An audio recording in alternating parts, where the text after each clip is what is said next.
ሰላም ጤና ይስጥልኝ። በመላው የዓለም ዳርቻ ላይ ሆናችሁ ይሄንን ድምጽ እየሰማችሁ የምትገኙ የሰው ልጆች በሙሉ ዛሬ በእጃችሁ ላይ ያለው ስልክ መልእክት መቀበያ ብቻ ሳይሆን የታገተችው እህታችን ሀና ከሞት አፋፍ የምናስጥልበት የትግል መሳሪያ ነው። ይሄንን ቪዲዮ ሼር ማድረጋችሁ ተራ ተግባር አይደለም። ይልቁንም ለሃና ነጻነት በር መክፈቻ ነው። ባለፉት ወራት በመላው ኢትዮጵያውያን ዘንድ ታላቅ ድንጋጤንና ጥልቅ ሐዘን ፈጥሮ የነበረው የእህታችን ሀና መርዶ ዛሬ በሌላ አስደንጋጭ ግን ደግሞ ተስፋ በሚፈነጥቅ እውነት ተተክቷል። ሃና በሳውዲ አረቢያ የነበራትን ቆይታ በህጋዊ መንገድ ለመቀጠል የመኖሪያ ፍቃዴን አሰርቼ በነጻነት እኖራለሁ፣ ራሴንና ቤተሰቤን እለውጣለሁ፣ ልጄንም በኩራት አሳድጋለሁ በሚል ብርቱና ንጹህ ተስፋ በሳውዲ ድንበር አድርጋ ጉዞ መጀመሯ ይታወሳል። ይሁን እንጂ በሳውዲ ድንበር በረሃ ላይ ህይወቱ አልፋል ተብሎ የተሰራጨውን መርዶ የሁላችንም ቅስም የሰበረና ተስፋ ያስቆረጠ እጅግ በጣም አሳዛኝ ዜና ነበር። በሳውዲ አረቢያ ለመኖሪያ ፍቃድ መኖር ያለውን መሪር ስቃይ የፖሊስ መኪና የሳይረን ድምጽ በተሰማ ቁጥር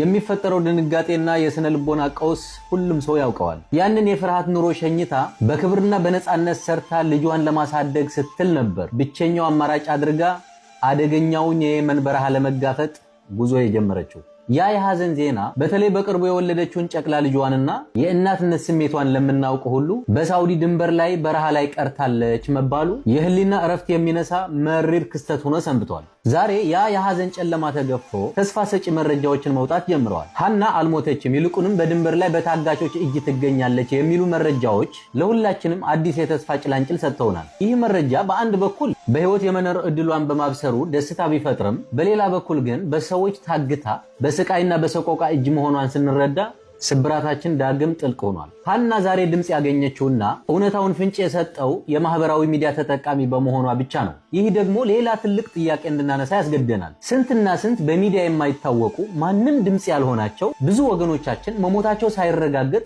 ሞቱ ተብለው ተረስተው፣ ነገር ግን ልክ እንደ ሃና በአጋቾች እጅ ታፍነው እየተሰቃዩ ይሆን የሚል ጥያቄ እንድናነሳ ግድ ሆኗል። በመጨረሻም ለመላው የኢትዮጵያ ህዝብና ለማህበራዊ ሚዲያ ተጠቃሚዎች በሙሉ ሃና አልሞተችም የሚሉ መረጃዎች መውጣታቸው የተስፋ ጅማሮ እንጂ የጉዞ ፍጻሜ አይደለም። ደስታችን ሙሉ የሚሆነው እህታችን ሃና በአካል ተገኝታ ነጻነቷ ተረጋግጦ ወደ ቤተሰቦቿ ስትመለስ ብቻና ብቻ ነው። እስከዛው ግን ለሃና ሁላችንም ድምጽ መሆናችንን ልናቆም አይገባም። በሳውዲ ድንበር አካባቢ በዜጎች ላይ የሚፈጸመው ይህ አሰቃቂ የእገታ ተግባርና የሰዎች ዝውውር ወንጀል ዓለም አቀፍ ትኩረት እንዲያገኝና ሃናን ጨምሮ ሌሎች የዚሁ ጥቃት ሰለባዎች ሁላችሁም የፍትህ ድምጽ እንድትሆኑ በፈጣሪ ስም ማጸናለሁ። ሃና ዛሬም የተስፋችን ምልክት ነች።